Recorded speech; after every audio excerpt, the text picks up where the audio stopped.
Muy bien. Aquí estamos en directo. Bienvenidos a estos encuentros nuevos que vamos a comenzar a partir de hoy, explorando este libro que se llama Técnicas Terapéuticas de la Oración, que es un libro de Joseph Murphy, autor de varios libros, ¿no? Obviamente ya fallecido Joseph Murphy hace años, pero bueno, dejó todo un legado, ¿no? El más famoso es El poder de la mente subconsciente, uno de los libros más conocidos, ¿no? De Joseph Murphy. Y hoy vamos a explorar me pareció interesante. Obviamente es el punto de vista de este autor, ¿no? No estamos diciendo que esto sea una verdad absoluta.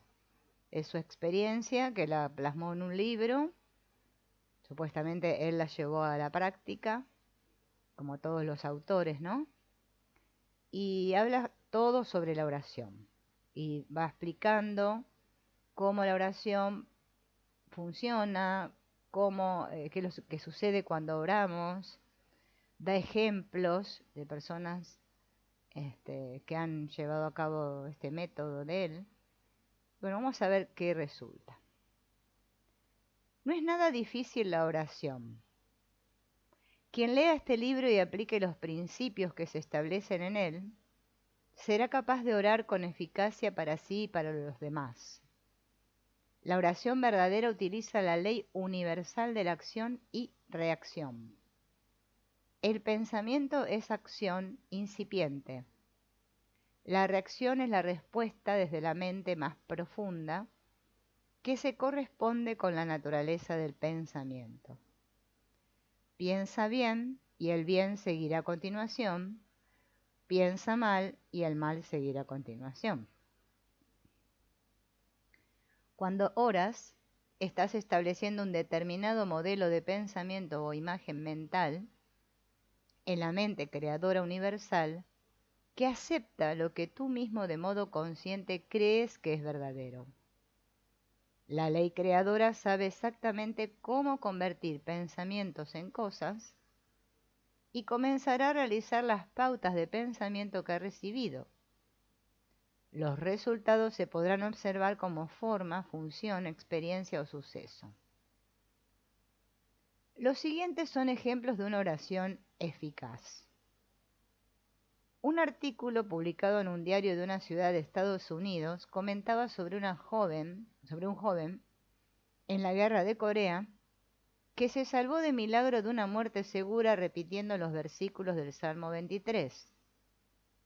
Las balas silbaban a su alrededor, todos sus compañeros habían muerto. Sus piernas temblaban mientras rezaba en voz alta. Yahvé es mi pastor, nada me falta, por prados de fresca hierba me apacienta, hacia las aguas de reposo me conduce y conforta mi alma. Dentro de sí sentía una gran paz y confianza profundas, salió ileso y encontró un camino para salvarse y quedar libre.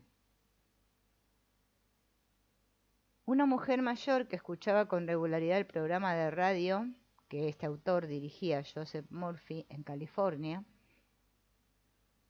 le escribió y le contó que había aprendido a orar por medio de su programa, de la terapia de la oración, y le había dicho que había anotado en un pedazo de papel todo lo que se le había enseñado sobre Dios, que Dios es inteligencia infinita, amor ilimitado, omnipotencia, sabiduría, y que había formado y revitalizado su cuerpo con todos sus órganos.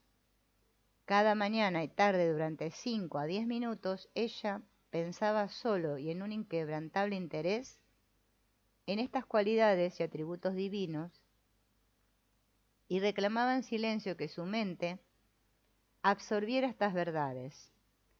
Antes de terminar el mes, un crecimiento tumoral que tenía había desaparecido por completo, como se comprobó con los rayos X y los exámenes físicos realizados. Bien.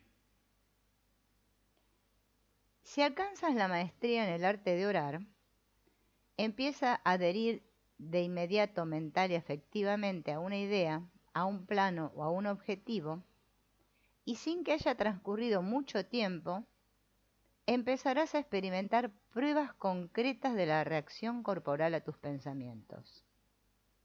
No dejes, sin embargo, tus oraciones con los primeros resultados. Debes continuar orando con la convicción de que estás manipulando una ley mental y espiritual que responde a tu actividad de la mente y que te mantiene en un estado de paz.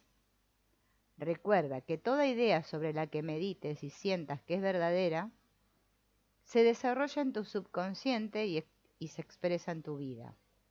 Saber lo que haces y por qué lo haces te brindará fe y confianza para tu vida de oración. En la oración lo que experimentamos es un cambio mental al mismo tiempo que descubrimos lo que es la verdad. Y nuestra mente empieza a acomodarse a esa verdad.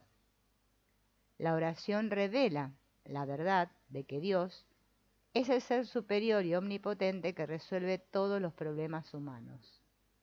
No importa la clase de dificultad por la que estemos atravesando. La oración puede aportar la solución y el arreglo armonioso de tus asuntos según el orden divino.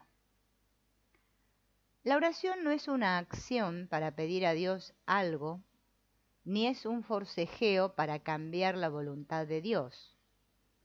La oración solo modifica las condiciones de tu propia mente. No es un tímido acercamiento a Dios en el espacio infinito pidiéndole, implorándole, suplicándole que conceda un favor. Más bien es el esfuerzo positivo del hombre que actúa con la fe y confianza fervientes de que Dios es inteligencia infinita y le responderá de acuerdo con la índole de los pensamientos representados en su mente. La respuesta a la oración reside en la mente de cada uno, basada en la afirmación, hágase en vosotros según vuestra fe. La oración es la práctica de la presencia de Dios en tu vida. Dios está donde tú estás y habla siempre a través de tu persona.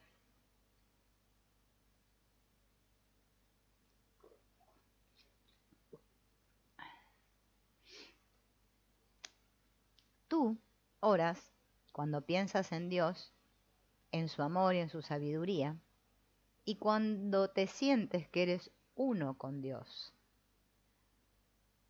Del mismo modo estás orando cuando estás leyendo o meditando en las verdades espirituales de cualquier libro espiritual. Muchas personas rezan centenares de veces durante el día al proclamar en silencio mientras se ocupan de sus negocios, que Dios las guía y dirige y actúa en todo momento por su intermedio, y que vela por ellas en todos sus emprendimientos. A menudo se describe la oración como la práctica de la presencia de Dios, lo cual significa que constatas que la inteligencia y sabiduría divinas están trabajando a través de ti y que dan soluciones armoniosas donde parecía existir un problema.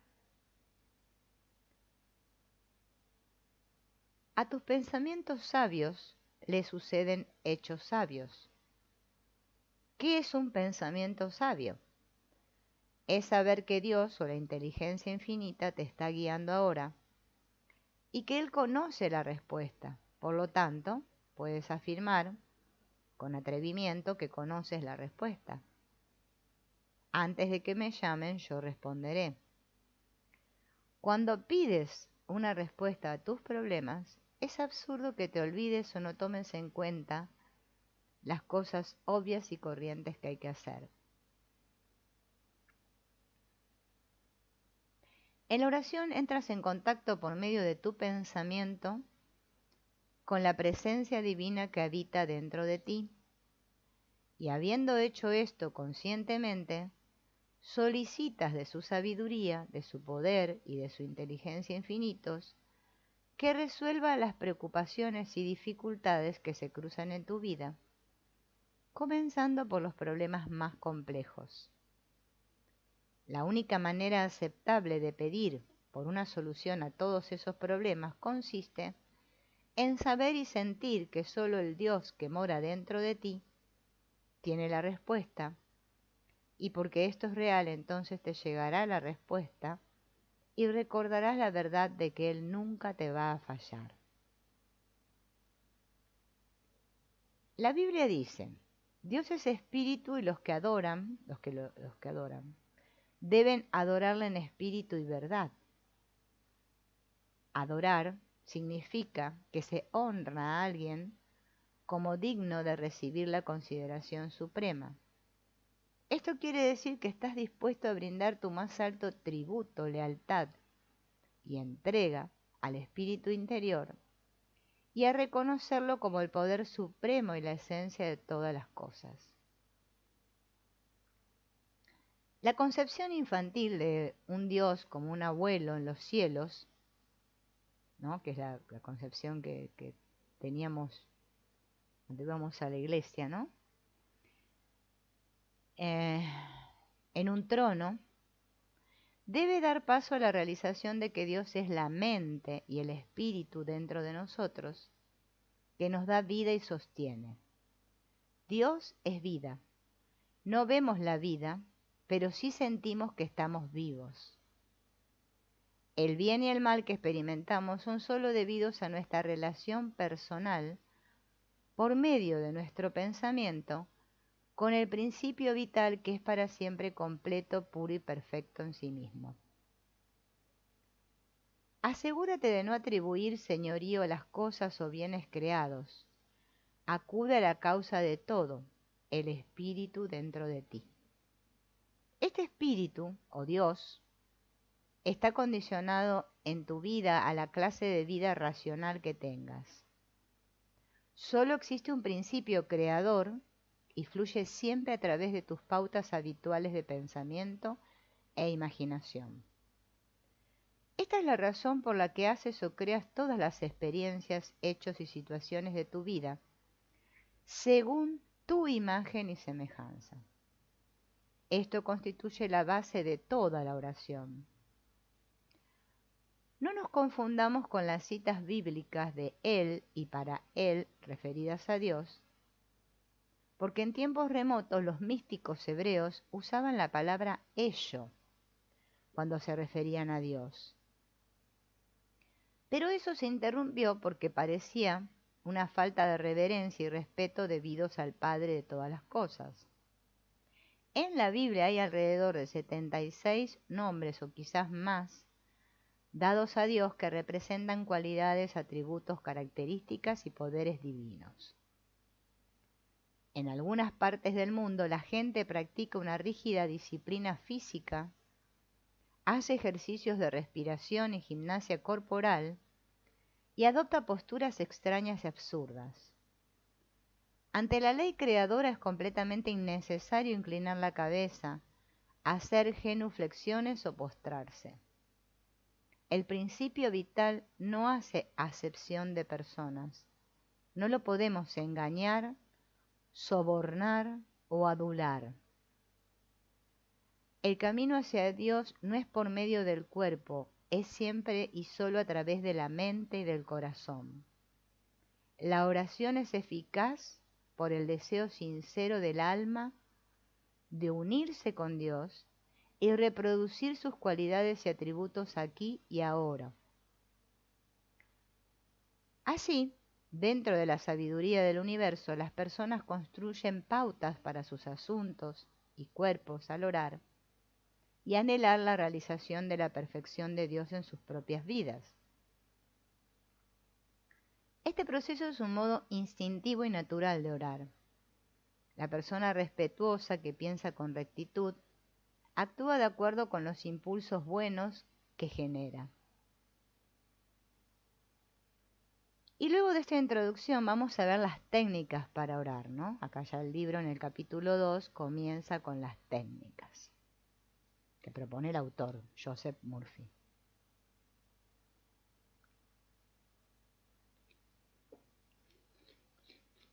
La oración es la formulación de una idea que se refiere a algo que deseamos que se cumpla. Circunstancias e individuos determinan enfoques diferentes, pero todos deben establecer en un claro pronunciamiento cuál es el beneficio, la sanación o el propósito por el que se hace la oración.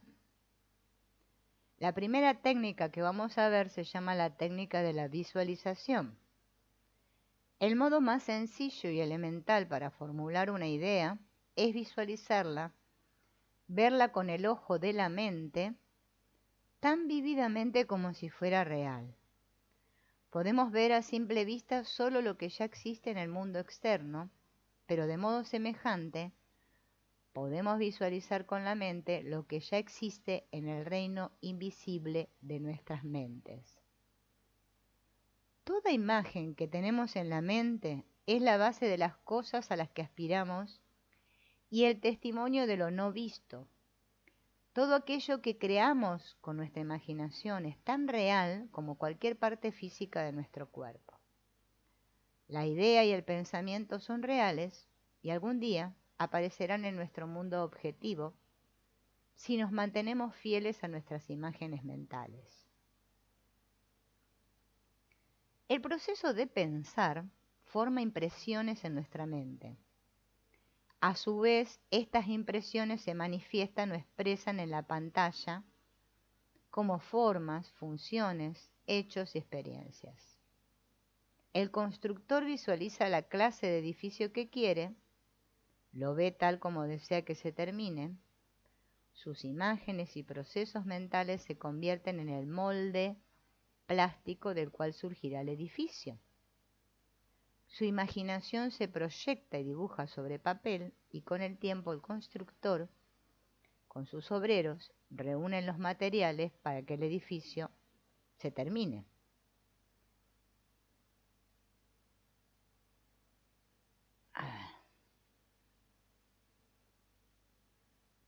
Bien.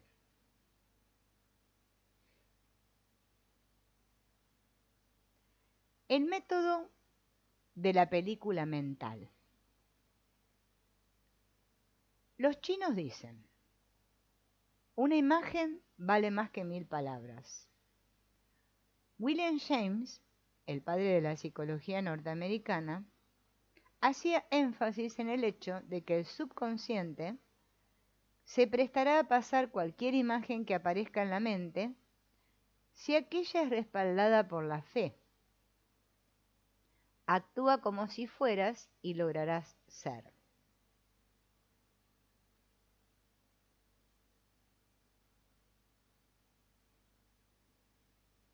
Este método, denominado de la película mental, ¿no? Bueno, acá el autor explica, ¿no? Gente, ¿no? que le mandaba cartas después de escuchar sus programas de radio y todo eso, y diciéndole que le había dado mucho resultado. A ver si lo explica el método acá, ¿no? Y acá explica cómo se hace, ¿no? Bien.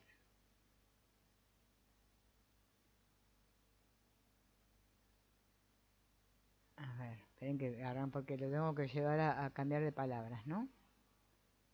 Dice, sugiero que, por ejemplo, si quieren vender una casa, en este caso un ejemplo de vender una casa o un inmueble, ¿no?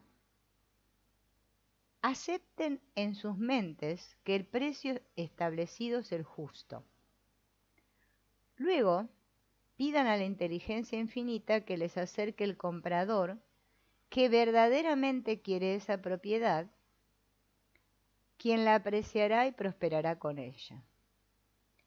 Después de haber hecho esto, tranquilícense, relájense y sumérjanse en un estado somnoliento donde el esfuerzo mental se reduzca al mínimo. Entonces imaginen, ¿no?, que tienen un cheque en las manos con ese precio, ¿no? Alégrense por ese cheque, den gracias por él y váyanse a dormir con esa sensación que les dio toda esta película mental que han creado en su mente.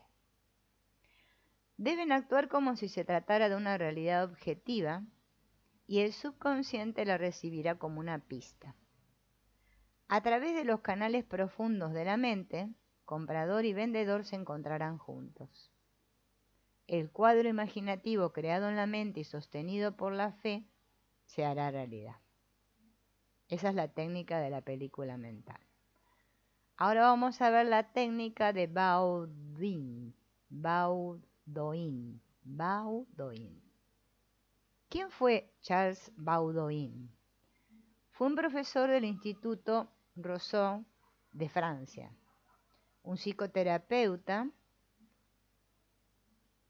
que investigó en la nueva Escuela de Salud de Nancy en 1910 y que enseñaba que el mejor método para dejar una impronta en el subconsciente consistía en entrar en un estado de ensoñación, de sopor, en un estado semejante al del sueño, donde todo esfuerzo se reduzca al mínimo. Entonces, de modo tranquilo, pasivo y receptivo, por reflexión, se podía transmitir una idea concreta al subconsciente. Su fórmula era la siguiente. Un modo simple de asegurar esto es decir, que el subconsciente se impregne, es compendiar la idea, objeto de la sugestión, resumirla en una frase breve que se pueda grabar con facilidad en la memoria y repetirla una y otra vez como si se tratara de una letanía.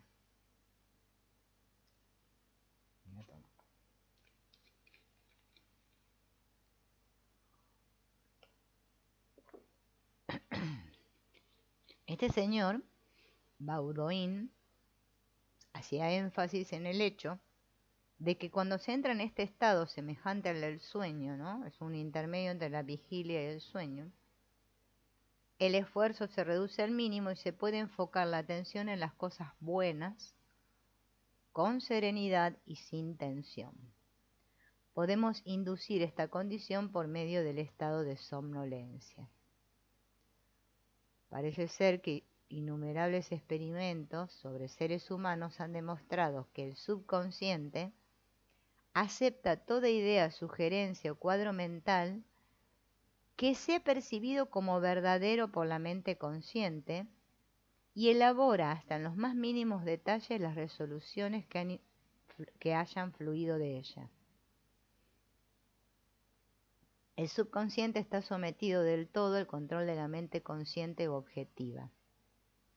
En los resultados finales reproduce y expresa con suma fidelidad todo lo que la mente consciente le ha impreso. Bien.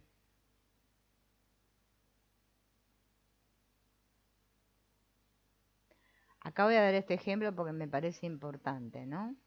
De una aplicación de esta técnica, de una mujer, ¿no? Que dice que estaba enredada en un largo y desagradable juicio familiar por una herencia.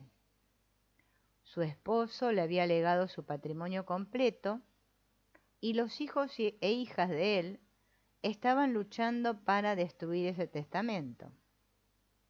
Entonces se le explica a esta mujer la técnica de Baudouin y la mujer hizo lo siguiente. Relajó su cuerpo en una butaca, entró en un estado de ensoñación y resumió la idea de su necesidad en una frase que consistía en 5 palabras que grabó con facilidad en su memoria. Terminará según el orden divino, era la frase. Estas palabras para ella significaban que la inteligencia infinita, operando por medio de la ley divina, la mente subconsciente, produciría un ajuste armonioso según el orden divino. Y así siguió con este procedimiento durante 10 días todas las noches. Afirmaba esto de un modo lento, tranquilo, ¿no?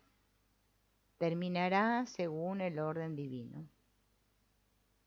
Y después se caía en el profundo sueño. Al 11º día en que utilizó esta técnica, la mujer se despertó con una sensación de bienestar y con la convicción de que todo se había terminado. Ese mismo día su abogado la llamó y le avisó de que el abogado de la otra parte y sus clientes querían una conciliación. Se logró un arreglo justo y así se terminó el litigio que había, ¿no? Bien. Vamos a ver otra técnica. La técnica del ensueño, se llama esta. Al entrar en un estado de ensoñación y sopor, el esfuerzo se reduce al mínimo y en ese estado lo consciente queda suprimido. La razón de esto reside en que lo que aparece en mayor cantidad es el subconsciente y que ocurre antes del sueño y también justo en el momento cuando estamos por despertar. En ese estado los pensamientos negativos que tienden a neutralizar el deseo y así impedir la aceptación por parte del subconsciente ya no surgen más. Entonces, ¿cómo se aplica esta técnica del ensueño y los hábitos destructivos? Primero hay que sentarse en una posición cómoda o acostarse, no importa. Relajar el cuerpo y en un estado de quietud entrar en ese estado de ensoñación y en ese estado repetir con calma una y otra vez: estoy completamente libre de este hábito. Mi sobriedad y salud mental son invencibles. Estoy completamente libre de este hábito. Mi sobriedad y salud mental son invencibles. Hay que repetirlo despacio, con calma, durante 5 o 10 minutos por la noche y por la mañana.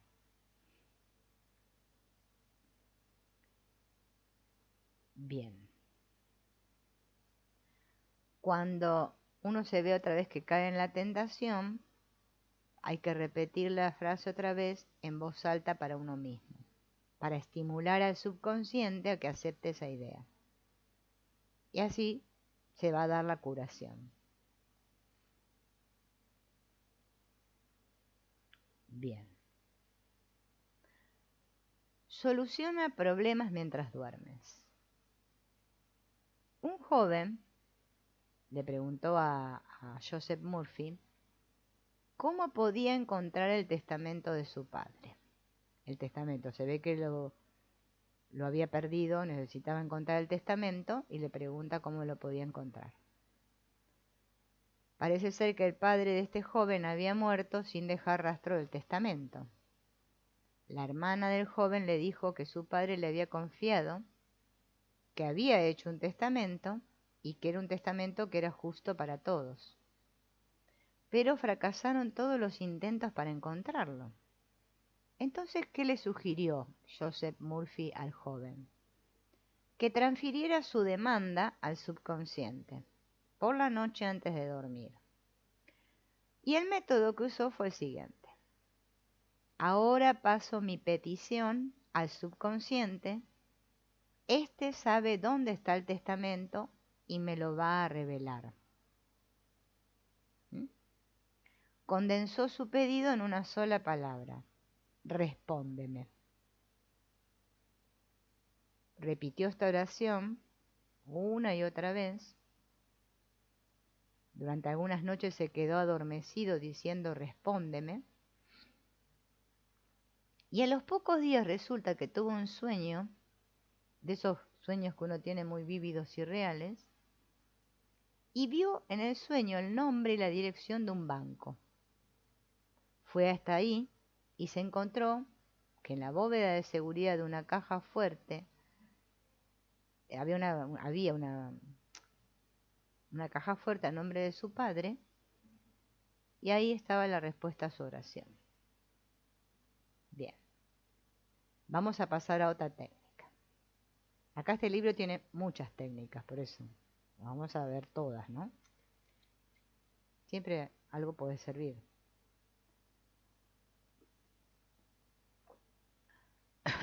Esta se llama...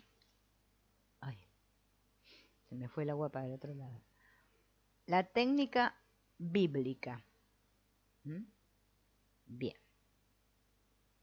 Si observamos la frase que dice, todo cuanto pidáis en la oración, creed que ya lo habéis recibido y lo obtendréis, notaremos diferencias en los tiempos de los verbos. El escritor de esta frase nos dice que creamos y aceptemos como verdadero el hecho de que nuestro deseo ya ha sido cumplido y realizado, que ya se ha consumado y que su obtención será algo que sucederá en el futuro. El éxito de esta técnica depende de la firme convicción de que pensamiento, idea e imagen ya son un hecho en la mente y que para que algo tenga un fundamento en el campo de la mente, se tiene que aceptar que realmente existe ahí. En unas pocas palabras crípticas se encuentran las líneas directrices concretas y específicas para usar el poder creador del pensamiento por medio de la impresión en el subconsciente de lo que deseamos en particular. Tu pensamiento, idea, plano, propósito son tan reales en su plano correspondiente como tu mano o tu corazón. Siguiendo esta técnica que se llama la técnica bíblica, eliminas por completo de tu mente toda consideración sobre las condiciones, circunstancias o todo lo que pueda llevar aparejado contingencias adversas. Puedes plantar una semilla, o sea, un concepto en la mente, que si se mantiene sin que la trastoquen, de modo infalible va a producir frutos externos. Y acá da el ejemplo. Se llama un anillo perdido. Él estaba en un pozo de los deseos en California. Una de las invitadas había perdido un anillo de diamantes muy valioso. Salió a dar un paseo a caballo y a su regreso se dio cuenta de que lo había perdido. Siguiendo mi consejo, dijo así: la inteligencia infinita conoce dónde está el anillo. No existe la pérdida a menos de que la admita mentalmente, porque toda experiencia proviene a través de mi mente. Estoy segura de que la inteligencia infinita me revelará ahora el lugar donde está el anillo. Lo veo en mi dedo, lo toco y sé que es mío. Creo que ahora lo tengo. Acepto esto en mi mente, pues mi pensamiento es tan real como el anillo. Durante unos pocos minutos recitó la oración y de inmediato sintió la necesidad de recorrer una de las sendas por donde había cabalgado, y el caballo se detuvo justo en el sitio exacto donde estaba el anillo. Bien. Los caminos del subconsciente no siempre son obvios. Este incidente ilustra la ley del creer y de los resultados que siguen de modo ineludible. Ahora, ¿qué pasa cuando uno fracasa en obtener resultados? Se debe a nuestra desconfianza en la ley del crecimiento. ¿Cuál es la ley del crecimiento? Muy sencilla, ¿no? Si yo pongo una semilla en la tierra, crecerá. Si nos desesperamos, ¿no? Si nos inquietamos y preocupamos, nos ponemos ansiosos, estamos negando el proceso germinativo de la semilla, o sea, de esa idea implantada en nuestra mente, ¿no? Las dudas o temores son pensamientos opuestos a nuestro deseo, los cuales, si los consentimos, van a neutralizar nuestra primera intención y ésta se desintegrará. Entonces tenemos que apartar esos pensamientos negativos de dudas y temores. Por eso es como cuando yo planto una semilla, estoy seguro, tengo certeza de que va a salir una planta de ahí, ¿no? Bien, entonces, esa es la ley del crecimiento. La técnica del muchas gracias. Esta es otra técnica. ¿Mm? Es recomendable que acompañemos nuestras peticiones a Dios con muestras de veneración y agradecimiento. El corazón agradecido está siempre cerca de las fuerzas creadoras del universo y consigue que nos lleguen innumerables bendiciones por la ley de la relación recíproca que se basa en la ley cósmica de la acción y reacción. Bien.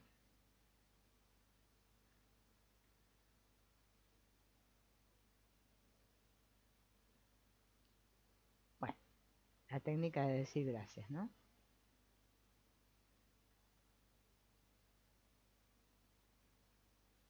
Entonces,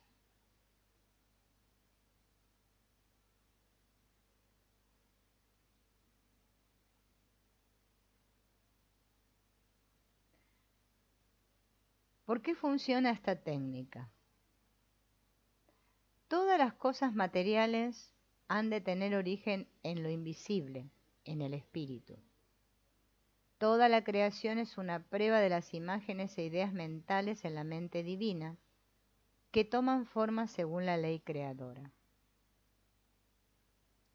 Solo existe un proceso creador y nosotros, por medio de nuestros pensamientos, ponemos en movimiento esta ley creadora. Esta ley la podemos usar de manera consciente o inconsciente.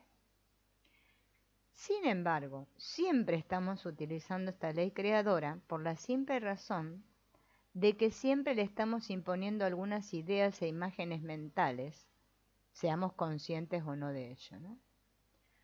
Todas nuestras limitaciones presentes son el resultado de haber impreso con frecuencia en nuestra mente subconsciente ideas de restricción, sometimiento y falta de libertad. Cuando nos damos cuenta de que nuestra condición y circunstancias nunca son las verdaderas causas reales, sino el resultado de pensamientos previos, transformamos nuestro modo de pensar y consideramos que nuestros ideales reales, y mientras nos unimos a este ideal en nuestro interior, vamos modificando las manifestaciones externas para que coincidan con las imágenes internas, y así cambiamos el mundo. Bien, por eso hay que ser agradecidos, ¿no? El agradecer nos ayuda a eso.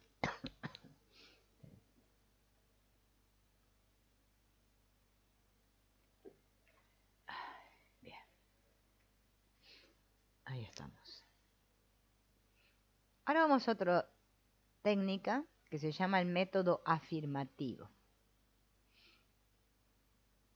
Dice, la eficacia de este método reside en la aplicación inteligente de los aspectos positivos concretos y específicos.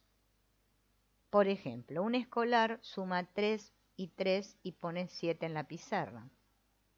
El maestro afirma con certeza matemática que 3 más 3 son 6 y el alumno corrige los números. De la misma manera, cuando afirmamos algo como verdadero de una persona, tenemos que ajustarnos a principios auténticos prescindiendo de las apariencias.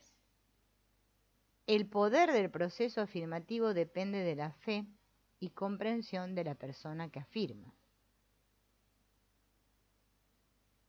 Este método, dice Joseph Murphy, lo empleé con mi hermana, que había sido operada de cálculos biliares, basado en el diagnóstico del hospital por análisis clínicos y controles usuales con rayos X. Me pidió que rezara por ella.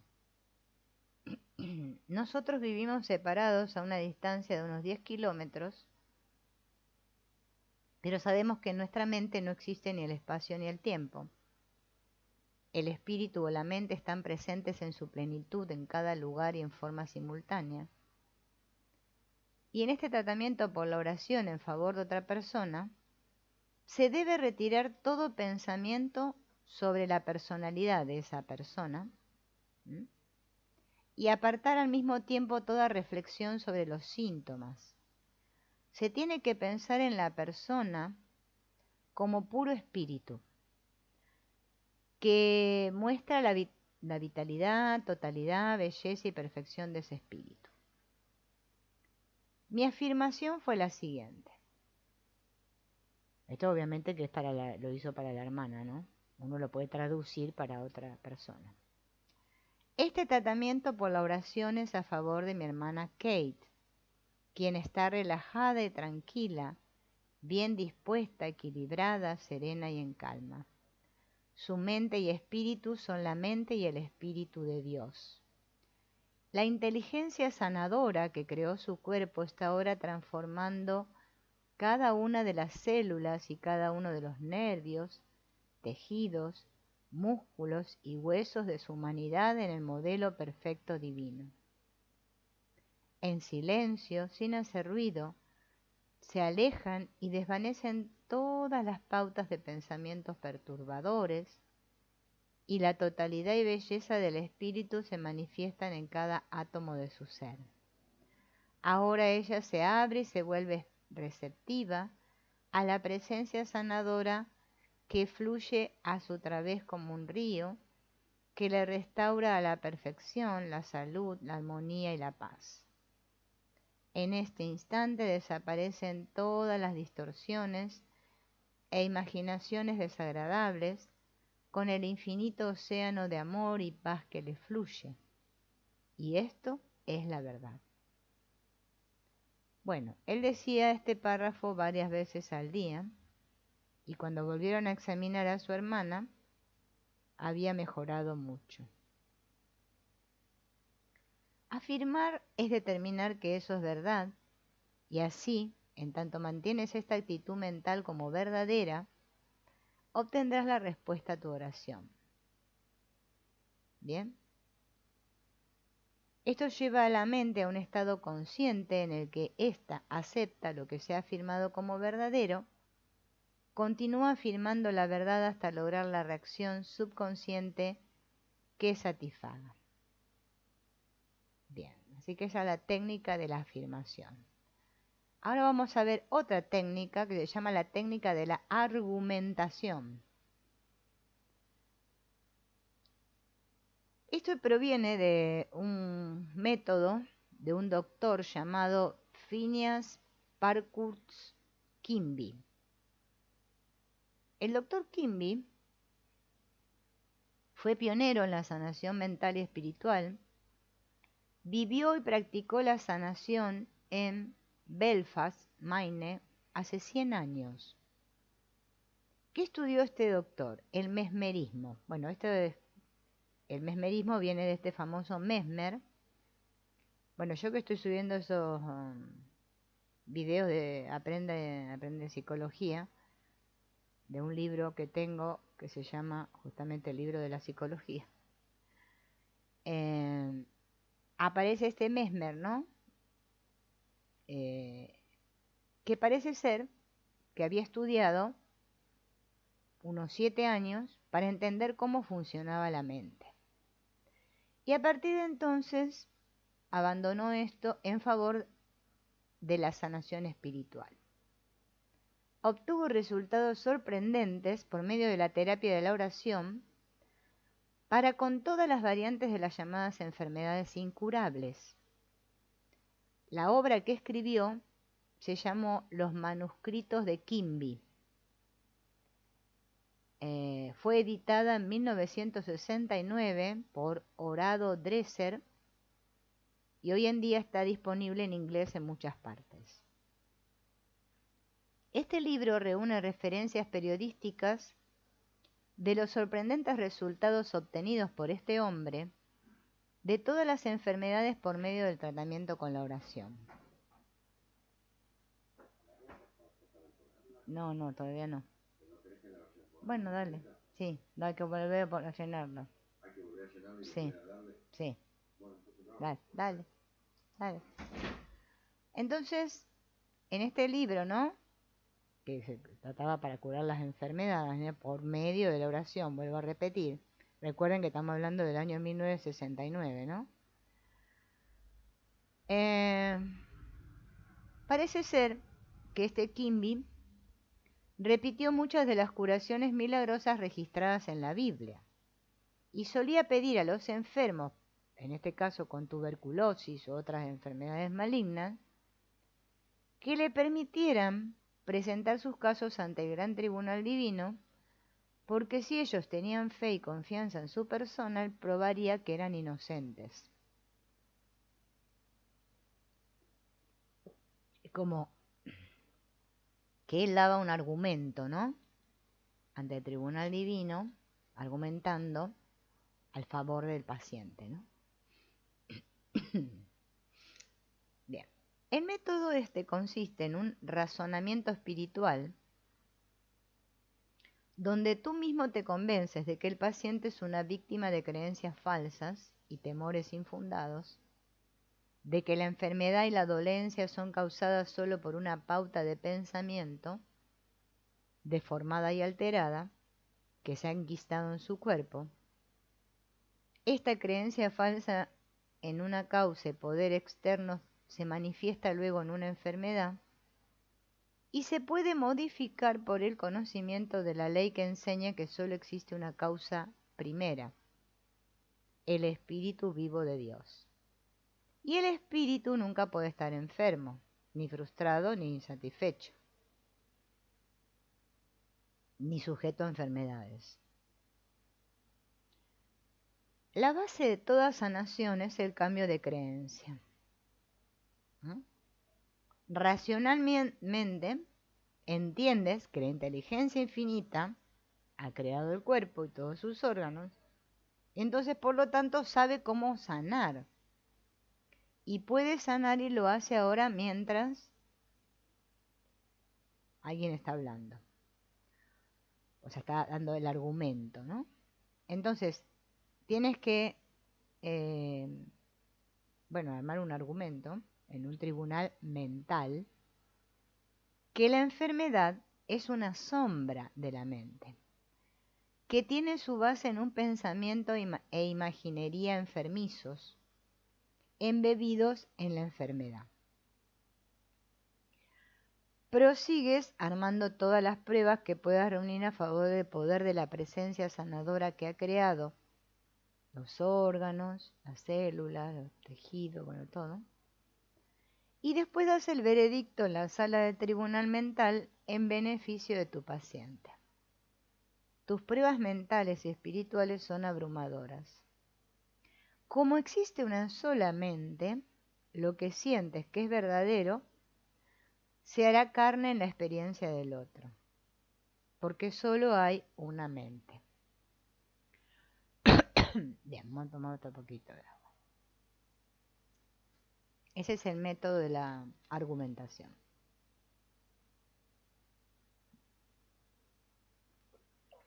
Bien. Ahora vamos a hablar del método absoluto. La persona que practica esta forma de tratamiento por la oración, ¿qué tiene que hacer para practicar el método absoluto?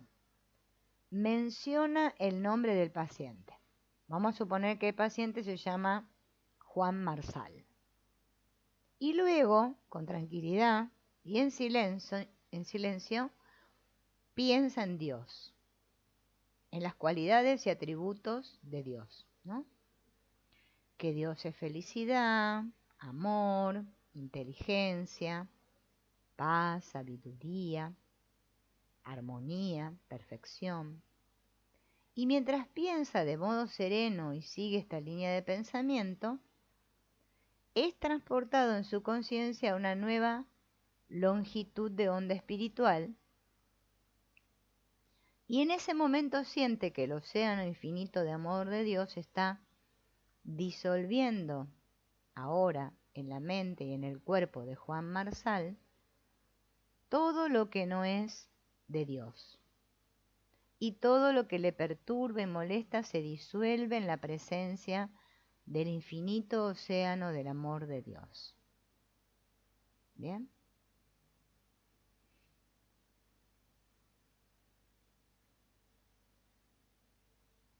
Bien.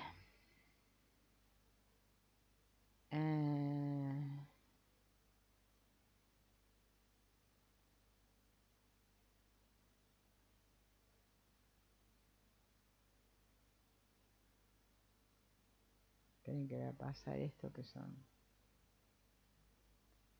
Ahora vamos a pasar al capítulo 3, que se llama la práctica terapéutica de la oración.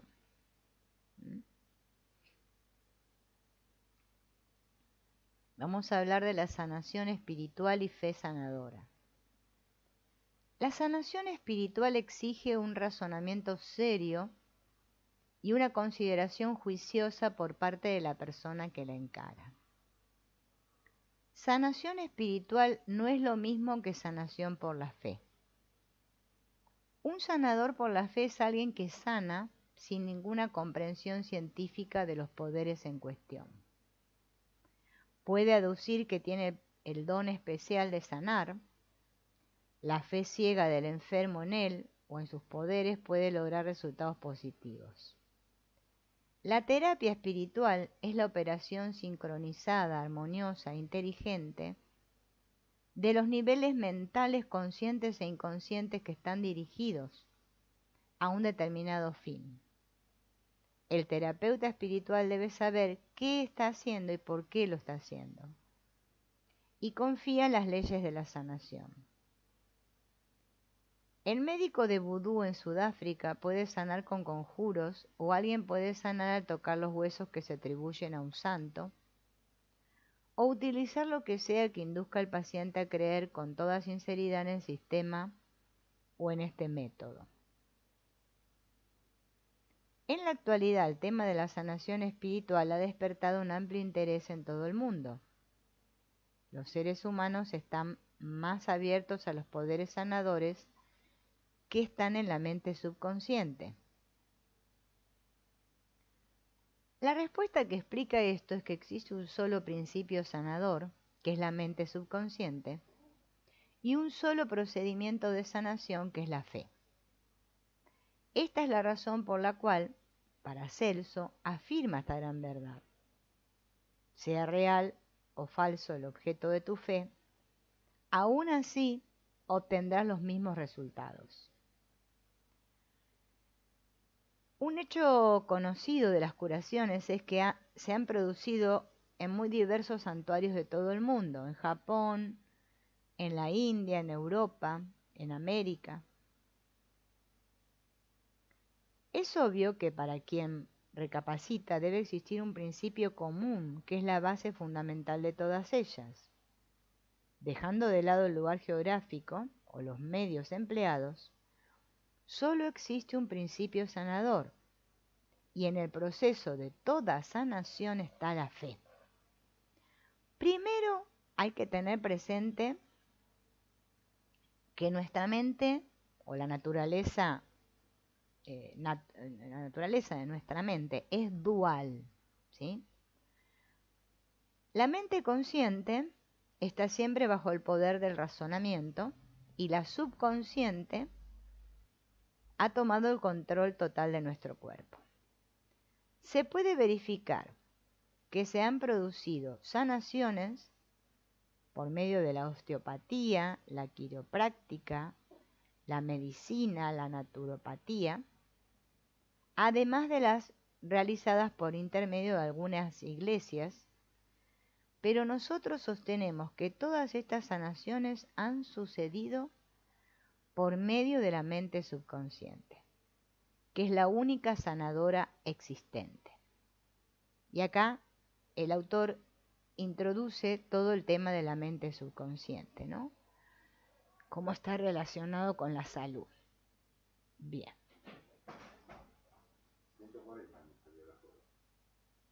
Bueno, estoy en directo yo.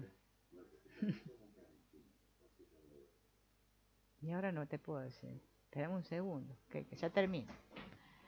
Bueno. Entonces, la mente subconsciente tiene el poder de curar. Bien. Entonces, es un hecho sabido que los síntomas de casi todas las enfermedades, se pueden inducir por sugestión en personas hipnotizadas. De modo artificial, ¿no? Se pueden provocar malestares físicos en tu cuerpo o en el de otra persona por medio de la sugestión. El poder de la sugestión es bastante potente. Todo lo hemos podido comprobar. Bien. Es más fácil mantener y restablecer la salud que inducir la enfermedad. La fe que produce la sanación es una actitud mental, un modo de pensar, una certeza profunda, una esperanza de que sucederá lo mejor. Cualquier método, técnica, procedimiento que se use para producir un cambio de la mente o que produzcan un nuevo clima mental es legítimo y va a tener logros positivos. Bien. O sea que la sanación es el producto de un cambio de actitud mental o transformación de la mente. Bien. La verdadera sanación mental y científica resulta de la función combinada entre la mente consciente y la subconsciente, dirigidas en forma científica. Hay muchos que, dado que su teoría produce resultados, piensan que esta es, por lo tanto, la correcta, y tal como lo explicamos en este capítulo, eso no es cierto. Sabemos que existen muchas clases de sanaciones. Mesmer, que lo nombré hace un rato, y unos pocos más afirmaban que sanaban al enviar un fluido magnético especial, pero le siguieron otros que dijeron que todo esto eran tonterías, que la curación era debido a la sugestión. Si crees que los huesos de los santos sanan, o si crees en el poder de ciertas aguas, lograrás buenos resultados por la fuerza que la sugestión suministra a tu mente subconsciente, que justamente es la que sana, ¿no? La mente subconsciente.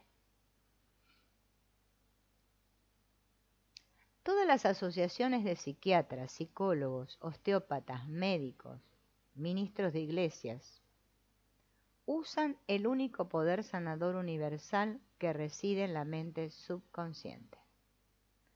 Cada uno de ellos va a decir que la sanación se debe a su teoría.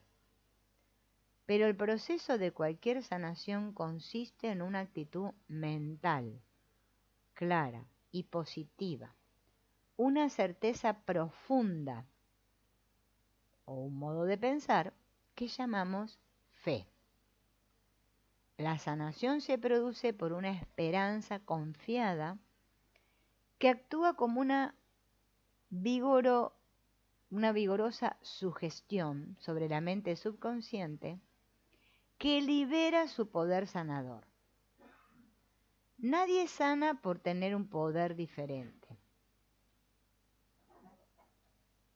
Bueno, es verdad que cada quien sostiene su propia teoría y método, pero solo existe un poder sanador, la mente subconsciente.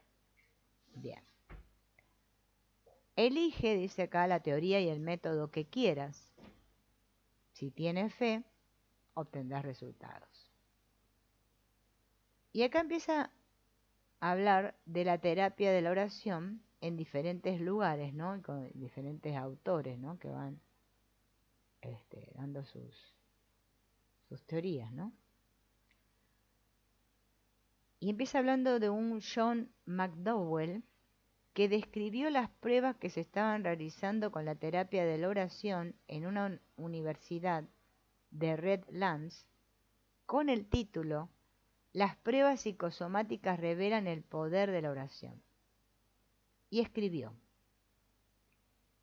el doctor William Parker, de 37 años, director del Hospital Clínico, ha revelado hoy por primera vez que los resultados iniciales de la terapia de la oración en un grupo de 20 pacientes con artritis, tuberculosis úlceras y defectos del habla han sido positivos. Estos pacientes que estuvieron de acuerdo en emplear la terapia de la oración, además de la terapia común psicológica grupal del departamento clínico de la universidad, hicieron progresos más significativos en su salud que los pacientes regulares de la clínica. Por ejemplo, un enfermo con úlcera de estómago, que se apoyaba solo en la oración y la terapia grupal, se informó que en las últimas 3 semanas habían desaparecido todos los síntomas de su dolencia. Un profesor de la Universidad de Redlands, quien casi toda su vida había sufrido de un grado severo de tartamudez, imposible de corregir después de muchos años de tratamiento, ya no presenta ninguna señal del efecto al hablar, después de 6 meses de terapia de oración. Otro profesor, quien se vio obligado a jubilarse hace un año por causa de la tuberculosis, volvió a dar su cátedra curado del todo. El médico de este profesor, un especialista en tuberculosis, le administró hace muy poco tiempo una prueba de esputo. La muestra dio resultado negativo. Como el médico estaba convencido de que se había cometido un error, le hizo otra prueba, que también dio negativa. El doctor Parker, doctor en psicología, no en medicina, ha hecho hincapié en que la terapia de la oración no es un milagro de curandero, sino un enfoque científico de la oración y de su influencia sobre la mente subconsciente. A los ojos del todavía incipiente mundo de la medicina psicosomática, la mente subconsciente es la fuente de muchas aflicciones de la humanidad, ¿no? Tuberculosis, úlceras, esclerosis múltiple, hipertensión, La teoría psicosomática discutida con fervor por la profesión médica se basa en que estas dolencias comienzan con trastornos funcionales en el subconsciente y se convierten en enfermedades orgánicas que los médicos tratan por los síntomas en vez de buscar las causas. La terapia de la oración, según el doctor Parker, es un intento psicosomático de enfrentar las causas de esos trastornos en el subconsciente.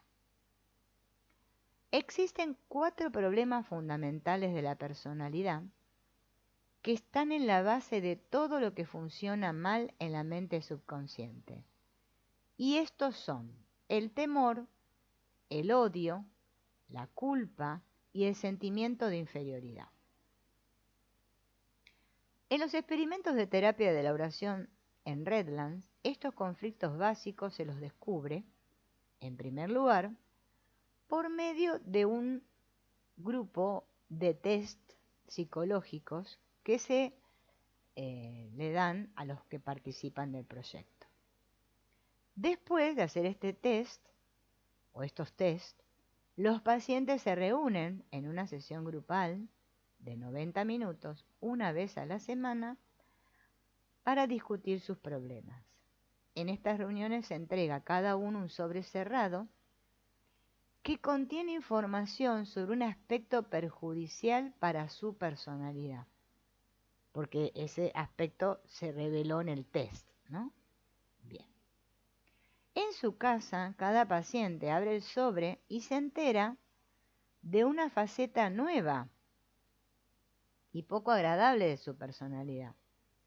Entonces decide tratar esta dificultad en la oración cada vez que se reunía en el grupo. Solo existe una obligación.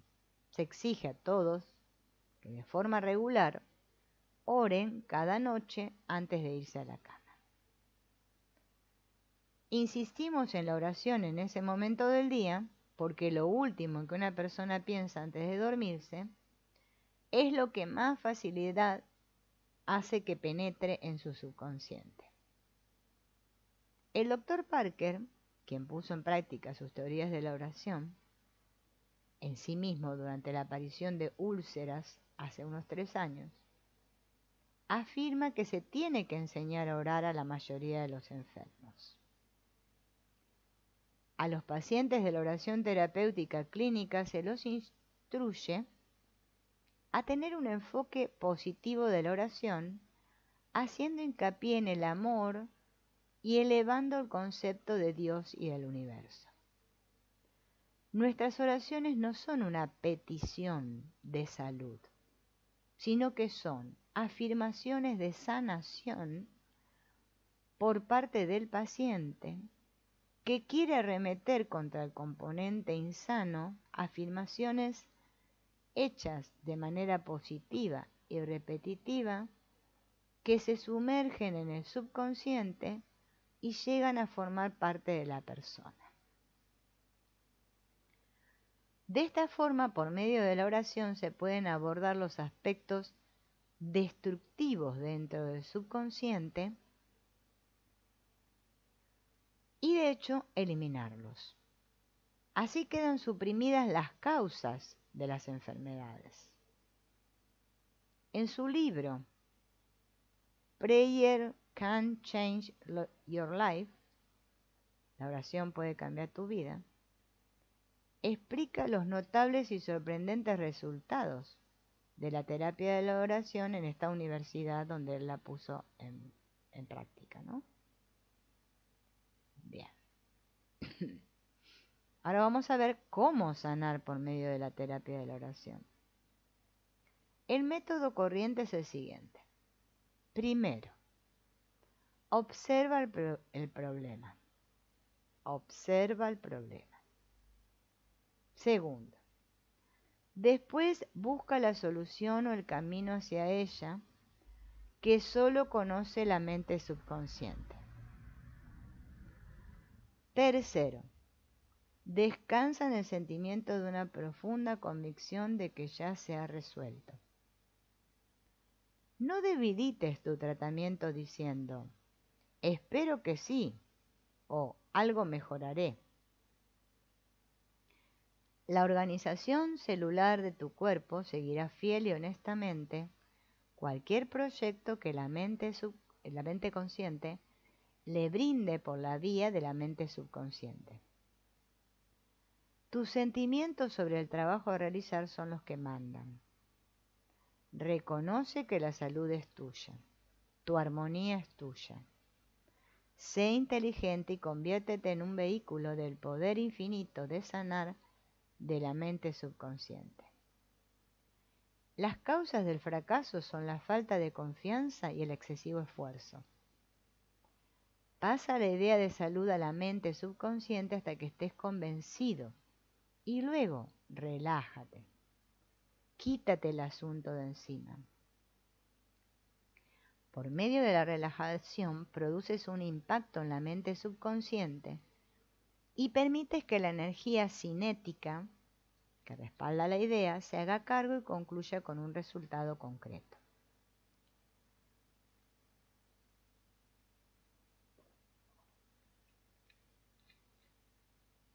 El cuerpo humano refleja el trabajo de la mente profunda. Nuestros verdaderos poderes residen en la mente subconsciente. Nadie conoce las elaboraciones de esta, pues sus posibilidades son infinitas.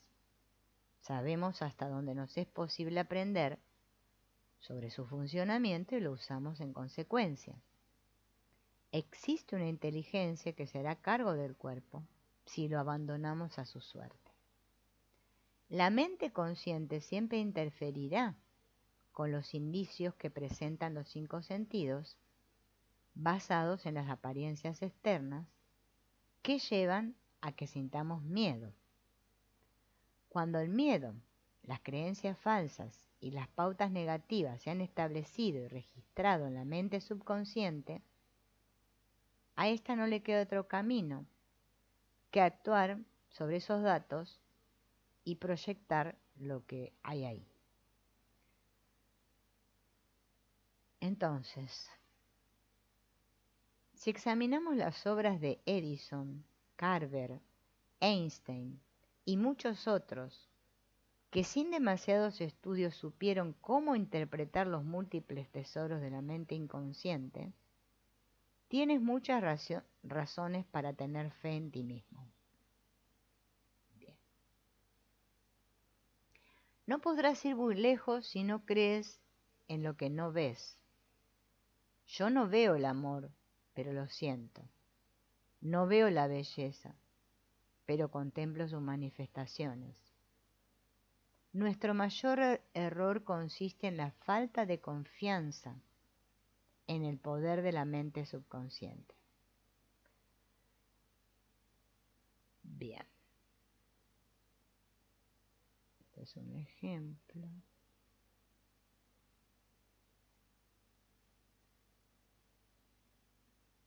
Tu mente subconsciente es el maestro mecánico que lo sabe todo. Conoce los caminos, los medios para sanar. ¿Bien? No te preocupes de detalles. Abócate al resultado final. Saborea el gusto de la solución final de tu problema, sea económico, de salud o laboral. Conserva en tu mente que el sentimiento es la piedra de toque de todas las manifestaciones subconscientes. Tu idea nueva se debe sentir de modo subjetivo en su estado final, pero no en el futuro, sino que ahora ya se está realizando.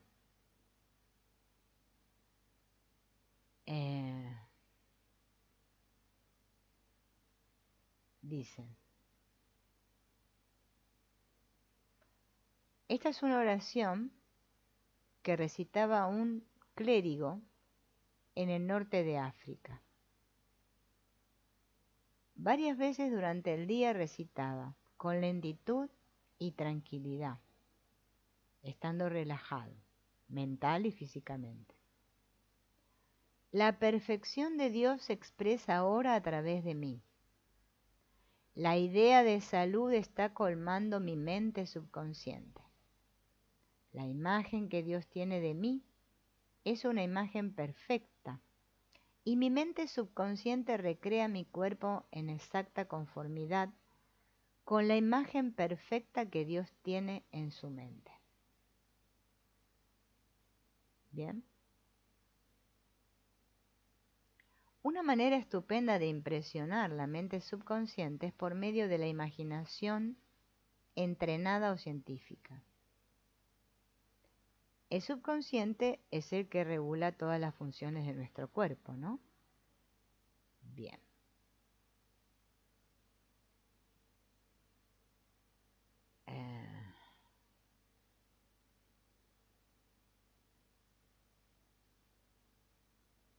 Bueno, acá hay unos ejemplos.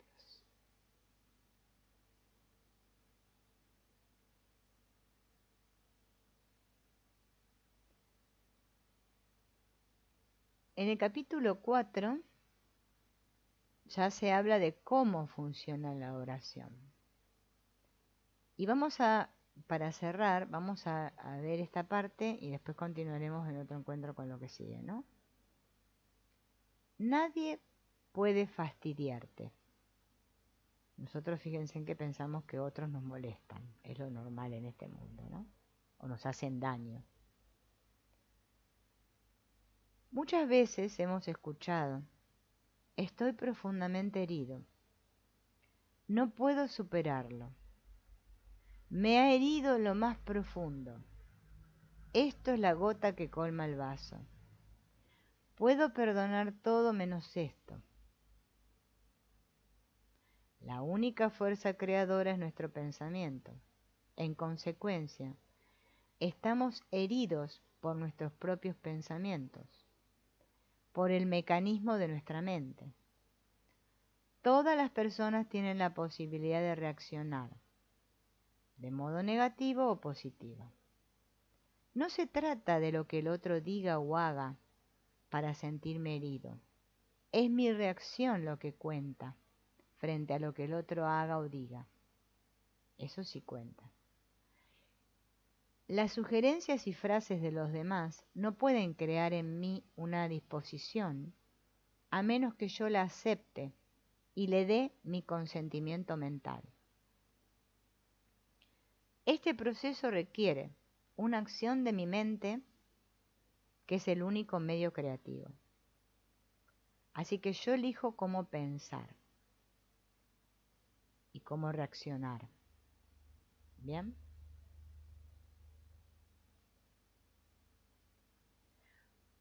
Vamos a comentar el caso este, es el caso de la adivina en un país en la India.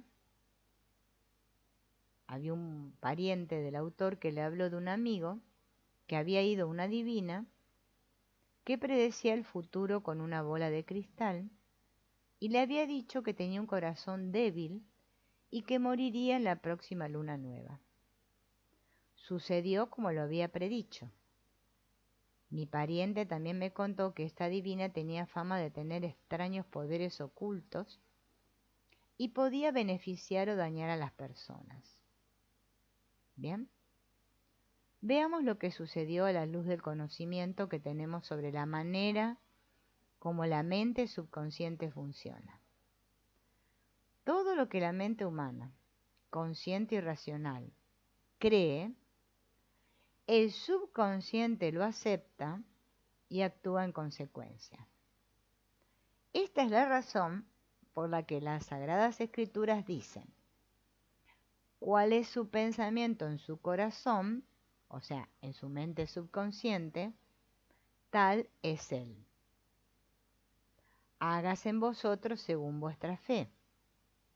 En otras palabras, las cosas en las que creemos son las que producen nuestras experiencias.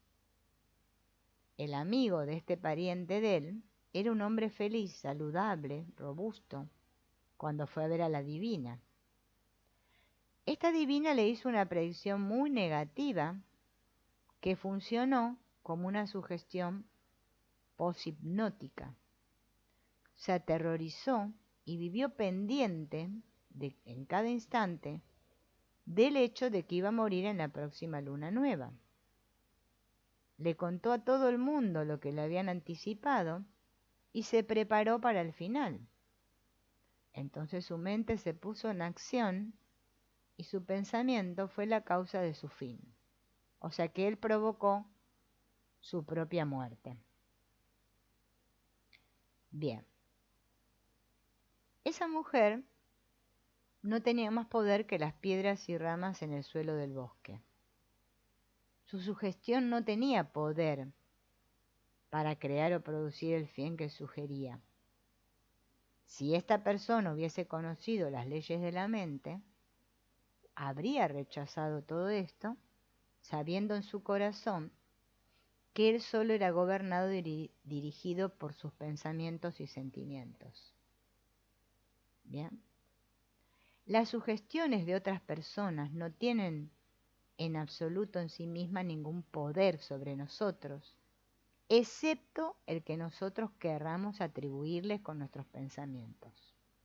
O sea, no tenemos por qué darles nuestro consentimiento mental. ¿Bien? Porque si no se van a convertir en mis pensamientos. Y yo tengo el poder de elegir. Bien. Hasta aquí vamos a dejar en la parte ¿qué quiere decir pensar? Acá el autor explica esto, qué quiere decir pensar. Y esto lo vamos a ver en el próximo encuentro. Gracias por acompañarme